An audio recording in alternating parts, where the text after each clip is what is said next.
Hello বন্ধুরা, good morning. কেমন আছো সবাই? আশা করি সবাই খুব ভালো আছো, আর আমিও ভীষণ ভালো আছি। এই যে দেখো, সকালবেলায় মাত্র ঘুম থেকে উঠলাম। মানে এই মাত্র না, সরি, ভুল হয়ে গেল বলাটা। আমি এই ঘুম থেকে উঠেছি অনেকক্ষণ আগে, কাজ কিন্তু সবই কমপ্লিট হয়ে গেছে। তো এখন আর কি মুখটা ধোয়া বাকি আছে, তাছাড়া সব কাজ হয়ে গেছে। ঘরের বাসন ধোয়া, ঘর ঝাঁট দেওয়া, ঘর মোছা, সব কাজ।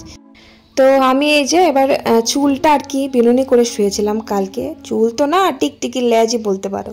তো টিকটিকির লেজটা এবার খুলবো ভাবছি। আর এটা হচ্ছে হেয়ার বেল্ট, কোনদিনও পরি না, বিয়ের পরেই প্রথম পরলাম। তো ব্যাপার হচ্ছে যে আমি যখন ওই মুখে হাড্ডা বাড্ডা লাগাই না, মানে কি বলবো, ওই যে মুখে মাসাজ করার জন্য তারপরে ফেস প্যাক হ্যান ত্যান লাগাই, তো তখন না ছোট ছোট চুলগুলো সামনে এসে পড়ে চোখের সামনে।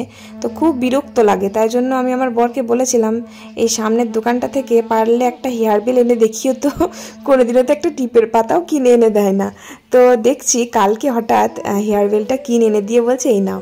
আমি তো অবাক। যাই হোক, ভালোই হলো, হেয়ার বেলটা আমার কাজেই লাগে।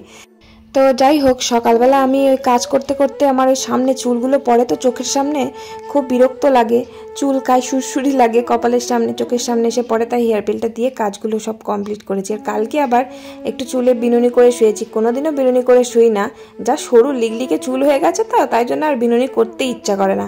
আগে তো স্কুলে যেতাম, মানে দুই দিকে বিনুনি করা ছিল আমাদের স্কুলে, তখন চুলে সাদা ফিতে দিতে হতো দুই দিকে বিনুনি করে, তা না হলে পানিশমেন্ট দিত স্কুলের ম্যাডামরা।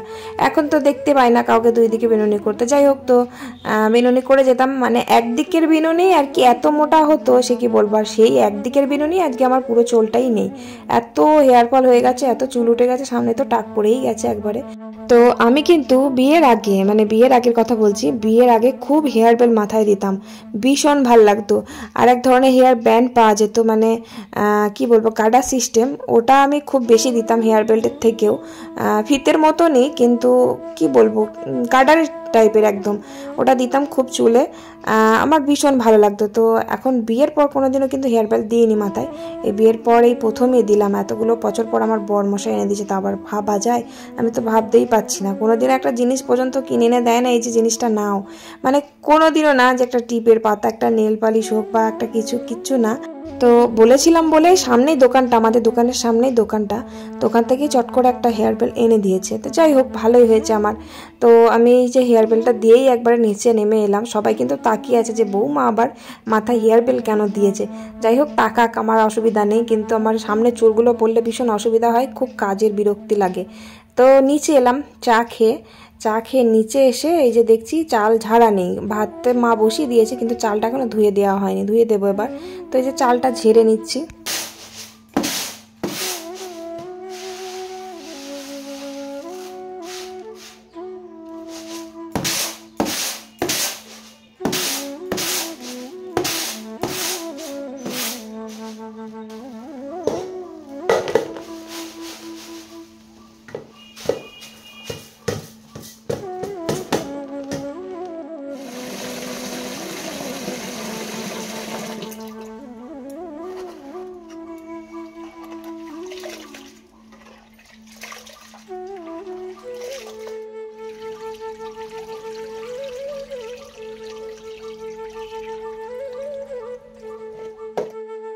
চালটা ঝেড়ে নিতে হলো, তার কারণ প্রত্যেক দিনই এখন চাল ঝাড়তে হচ্ছে। প্রত্যেক দিন মানে মা ঝেড়ে রেখে দেয়, তো আজকে চাল দেখছি ঝাড়া নেই, তো তার জন্যই ঝেড়ে নিলাম। আর মা চাল দিচ্ছিল উনুনে, তা না হলে মাই ঝেড়ে দেয়। আমি কিন্তু খুব একটা ভালো কুলো নাড়তে পারি না, আমি দেখলেই তো বুঝতে পারবে যারা নাড়তে পারো।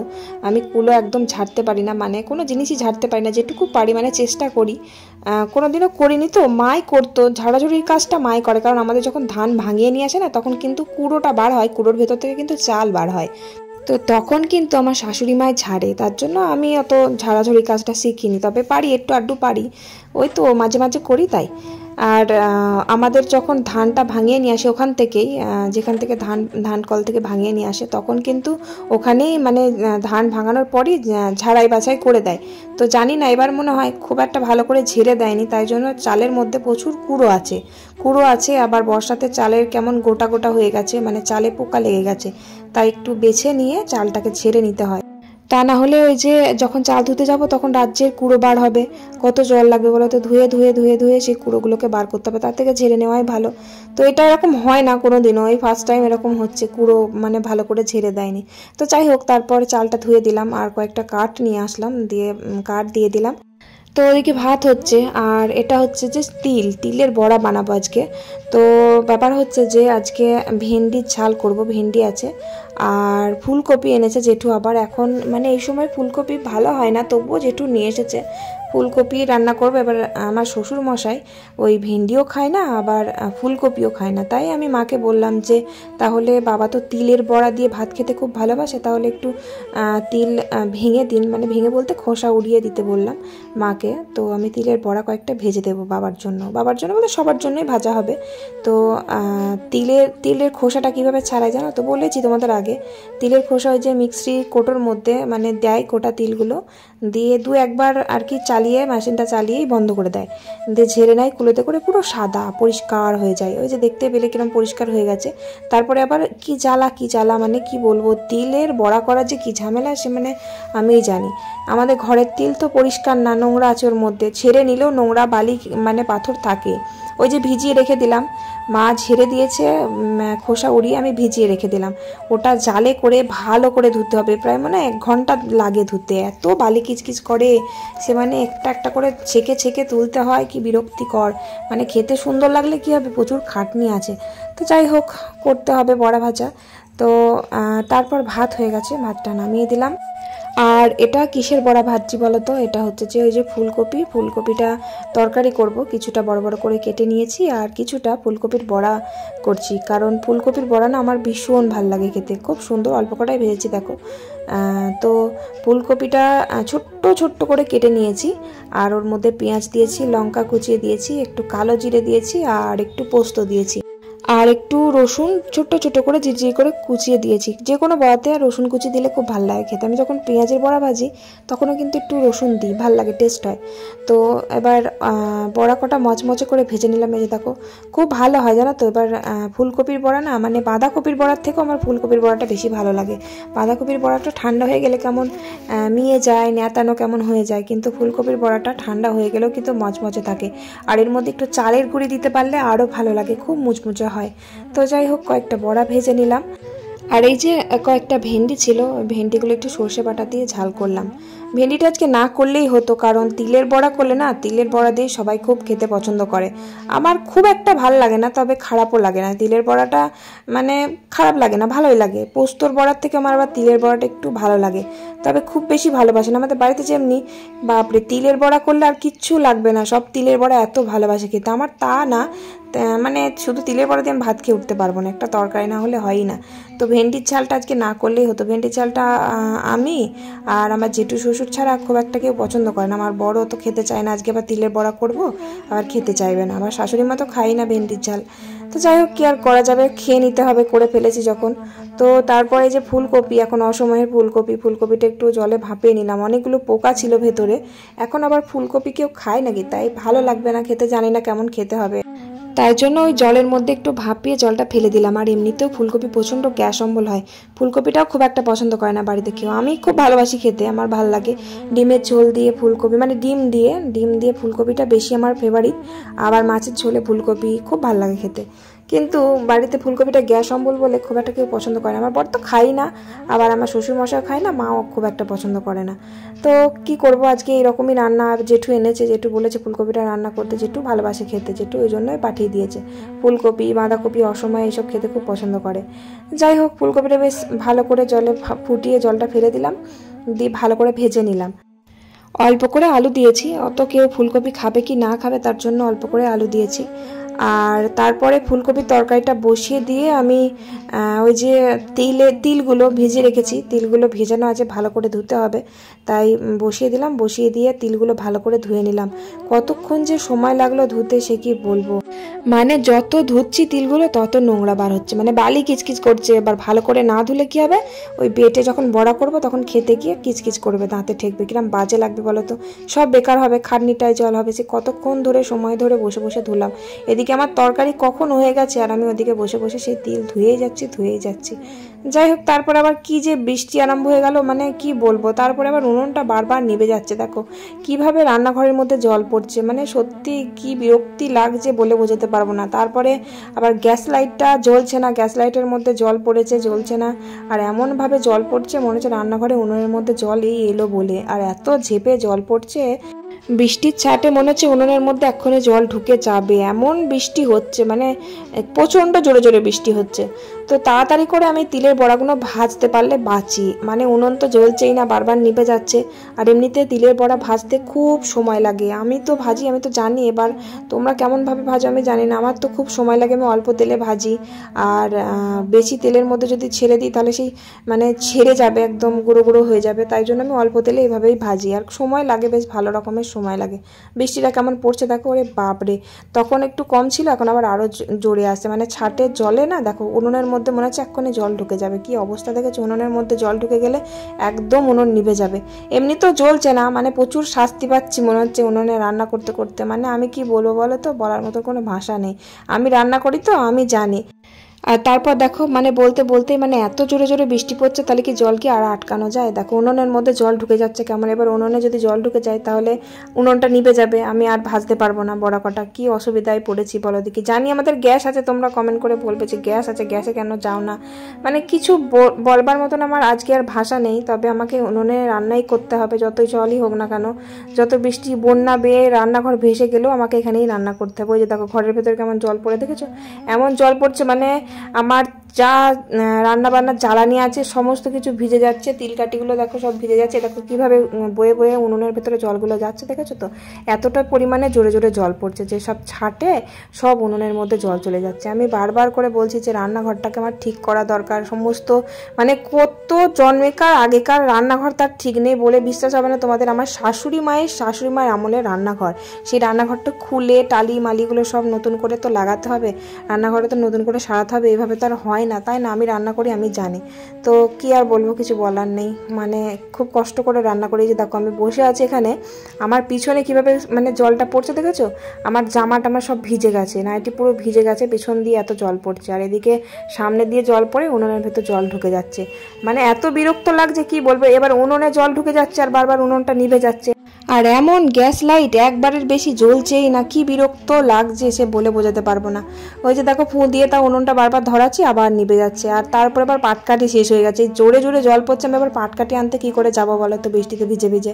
মানে আবার কিছু নেই, রান্না সব শেষ হয়েই গেছে, শুধু এই বড়া কটা আছে, বড়া কটা ভাজলে আমার হয়ে যায়। আবার কে ভিজে ভিজে পাটকাঠি আনতে যাবে দুটো ইয়ের জন্য? তার জন্য সেই ওই ফু দিয়ে সেই কিভাবে যে রান্না করলাম আমি জানি। মনে হচ্ছে সব ঠান মেরে ফেলে দিয়ে, এত রাগ ধরে যাচ্ছে কি বলবো।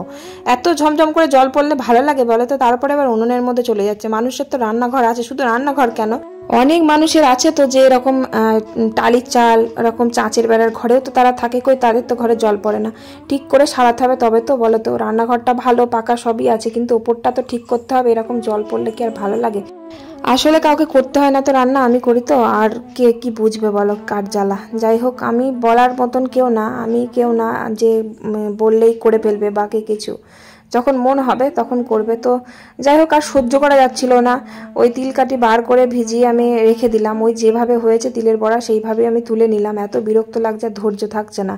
গড়গড়িয়ে উনুনের মধ্যে পুরো জল ঢুকে একদম এক হাত করে জল হয়ে গেছে উনুনের ভেতরে, তাহলে সেই উনুনকে আর জ্বালাতে পারবো আমি? তাই জন্য আমি ওই বড়া কাঁচা কাঁচাই তুলে নিলাম। উনুন তো জ্বলছেই না, তারপরে আবার ধোঁয়ার চোটে যেন অন্ধকার দেখছি, চোখ মুখ এত জ্বলে পুড়ে যাচ্ছে কি বলবো। যাই হোক, কোনো রকমের মানে কষ্ট করে ওই বড়া কটা ভেজে কড়াই তো নামিয়ে রেখে দিয়ে এসেছি। অত জল পড়ছে, কড়াই মাজা সম্ভব নয়। আর তারপরে ওই বড়া ভাজতে ভাজতে আমার দিন কাবার হয়ে গেছে, প্রচুর বেলা হয়ে গেছে। তো তারপর উপরে এসে দেখি যে আমার এই বারান্দায় সে এক গাদা জল ছাট এসেছে, দিয়ে এরকম ভর্তি হয়ে গেছে জলে। তো এইগুলো সব এখন পরিষ্কার করে দিচ্ছি জলটা, তা না হলে আবার এখানে বসে ভাত খেতে পারবো না।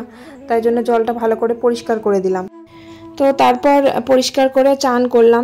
এমনিতে আমার নাইটি পুরো ভিজে গিয়েছিল। তো চান করে তারপর গুবলুকে খাওয়ালাম, ও ঘুমিয়ে গেছে। তারপর এই যে আমরা খেতে বসেছি।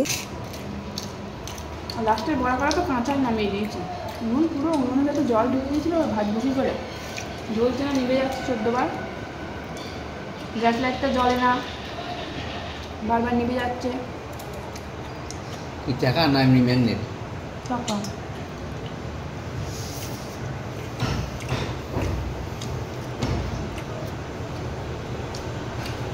তিলটা ধুতে দেরি হয়, তিলের বড়া ভাজতে প্রচুর সময় লাগে আর প্রচুর তেল টানে।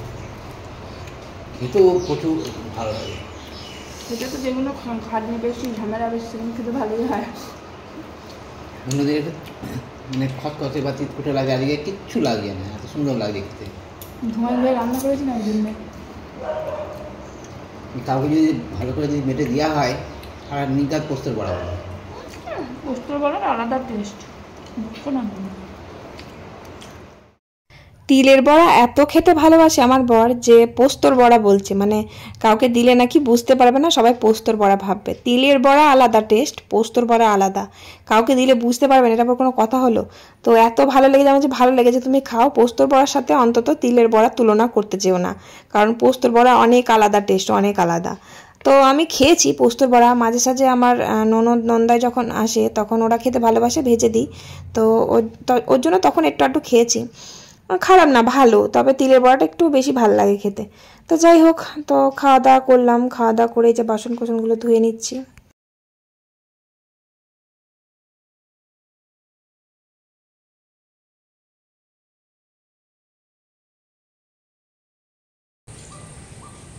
এই যে ছাদে এলাম একটু ঘুরতে, একাই বসে আছি। গুবলু গেছে পড়তে, আমার ওই কাকা শ্বশুরের মেয়ের কাছে ওকে পড়তে দিয়ে দিয়েছি, প্রত্যেক দিন যায় রবিবার বাদ দিয়ে, কিন্তু কয়েকদিন শরীর খারাপ ছিল বলে আর যায়নি। আজকে আর বৃষ্টিও পড়ছে না, আবার শরীরটাও ভালো আছে, পাঠিয়ে দিলাম। আমার ওই জেঠু শ্বশুর দিয়ে আসে, এক একদিন আমার শাশুড়ি মা যায়, আবার এক একদিন আমার ওই ননদের ছোটো ননদটা যায়। তো আজকে ওই সাইকেল করে দিয়ে আসলো, আবার একদিন আমার বড় ছেলে সাইকেল করে দিয়ে এসেছে। যাই হোক, একটু অভ্যাস না করলে না পড়তে চাইবে না। স্কুলেও যায় এখন, আবার পড়তেও যাচ্ছে। স্কুলে ভর্তি করে দেবো, 3.5 বছর না হলে তো ভর্তি হয় না। যাই হোক, আমি ছাদে এলাম একটু, তো খুব বৃষ্টি হয়েছে, ঝমঝম করে তো বৃষ্টি হচ্ছিলো, দেখছিল তখন। তো ছাদে গাছে আজকে জল দেওয়া লাগবে না, কারণ প্রচণ্ড বৃষ্টি, জল তো জমে আছে। ছাদে একটু ঘুরবো, দিয়ে একটু পরে চলে যাব, সন্ধ্যে হয়ে গেলে নিচে চলে যাব।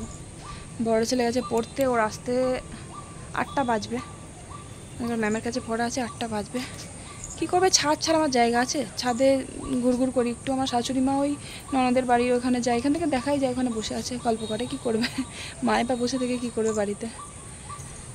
হ্যাঁ, বেশ ঠান্ডা ঠান্ডা হাওয়া দিচ্ছে, গরমটা একটু কম লাগছে যখন বৃষ্টি হচ্ছে, আবার যেই বৃষ্টি কমে যাচ্ছে রোদ উঠছে তখন আবার গরম, বাপরে গরম সহ্য করা যায় না।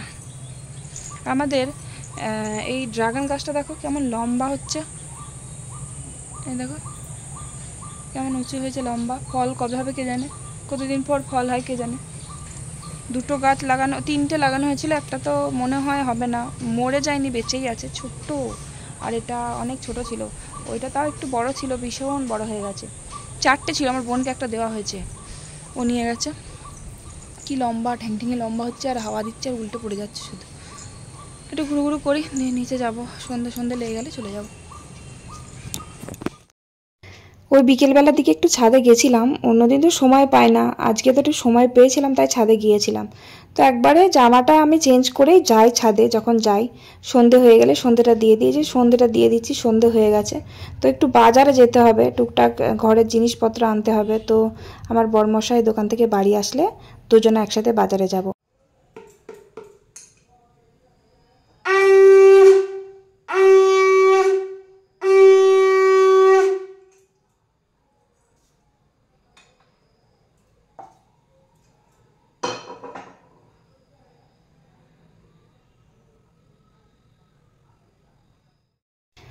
তারপর গুবলু সোনা পড়ে বাড়ি আসলো, পড়ে বাড়ি বলতে এবার ননদের বাড়ি তো অনেকটাই, তো ও দিয়ে আসে মাঝে মাঝে, আবার দিয়ে যায় মাঝে মাঝে, আবার আমার ছোটো ননদও গিয়ে নিয়ে আসে। তো ওই নিয়ে আসলো, তো ওকে খাওয়ালাম, খাইয়ে দাইয়ে আর কি জেঠুর সাথে নিচে পাঠিয়ে দিলাম বাজারে যাব বলে। তো এবার না ও দেখে ফেলেছে, ওর বাবা বাইকটা বার করেছে, ও দেখে ফেলেছে, তাই জন্য কাঁদছে যে বাজারে যাওয়ার জন্য, কোনো মতেই ছাড়বে না। তো কি করব, তার জন্য ওকে নিয়েই বাজারে যেতে হবে। বাজারে নিয়ে যাওয়াটা কোনো ব্যাপার না, ব্যাপার হচ্ছে যে ও দোকানে গিয়ে এটাতে হাত দেবে, সেটাতে হাত দেবে, ওই যে চালের বস্তা আছে, চালের বস্তা থেকে 1 মুঠো চাল তুলে নেবে, মানে কি দুষ্টুমি করে, গিয়ে এইটা ফেলে দেবে, সেইটা ফেলে দেবে, সে কি কাণ্ড করবে, খুব দুষ্টুমি করে বলে কোনো বেশি কিছু নিলে, মানে বাজারে আসলে ধরো অনেক মালপত্র নিতে হবে, তখন ওকে নিয়ে আসতে চায় না। আজকে অনেক কিছুই নিতে হবে। আমার বরকে বললাম, এবার ও কান্না করছে কি করব, তার জন্য ওকে নিয়ে আসলাম। এত দুষ্টুমি করলে ভালো লাগে না, কোলের মধ্যে থেকে তো নামছেই না, তারপরে আবার দুষ্টুমি করছে, যেখানে দাঁড়াচ্ছে দাঁড় করিয়ে দিচ্ছি সেইখানে দুষ্টুমি করছে। যাই হোক, তারপরে বাজার করলাম, বাজার টাজার করে বাড়ি এলাম। বাড়ি এসে দেখছি মায়ের জ্বর এসেছে, আমার শাশুড়ি মায়ের জ্বর এসছে। তো এবার মা ভাত বসাতে পারিনি, জ্বর এসছে বলে, শরীর খারাপ বলে। তো এবার আমরা বাড়ি আসলাম 9:15। তো আমি তাড়াতাড়ি করে ছোটো হাঁড়ি করে আমি উপরে গ্যাসে ভাত বসিয়ে দিলাম। সন্ধেবেলা কিছু খায়নি তো, মনটা কেমন ভাত খেতে চাইছে, মনে হচ্ছে ভাত খায় দুটো। তাই জন্য মাকে বললাম, মা আপনিও দুটো ভাত খেয়ে নেবেন, গরম গরম ভাত আমি উপরে বসিয়ে দিচ্ছি। তো আমার গুবলু সোনা, আমার বড় ছেলে আর আমার শাশুড়ি মায়ের জন্য, 4 জনের জন্য দুটো ভাত বসিয়ে দিলাম। জেঠুর ভাত খাওয়া হয়ে গেছে, 8টার সময় জেঠু ভাত খেয়ে নেয়। জেঠু সকালের ভাত থাকে, ওই ভাতই খেয়ে নেয়, তাড়াতাড়ি ঘুমিয়ে পড়ে তো, তাই জন্য ওই ভাতগুলো খেয়ে নেয়। আর আমার বর তো ভাত খায় না, রাত্রেবেলা মুড়ি খাবে। তো আমার এই ছোট্ট পাড়ে হাঁড়িটায় ভাতটা বসিয়েছিলাম। এবার সমস্যা হচ্ছে যে এই হাঁড়িটার না মানে ফ্যান ঝরানোর কোনো ডেচকি নেই। এটা হাঁড়িটা শুধু আলাদা কিনেছিলাম, তো ডেচকি নিয়ে এবার তার জন্য খুব অসুবিধা হয়ে যায়, ফ্যান ঝরাতে হাতে পড়ে যায়, ফ্যান ট্যান খুবই অসুবিধা হয়।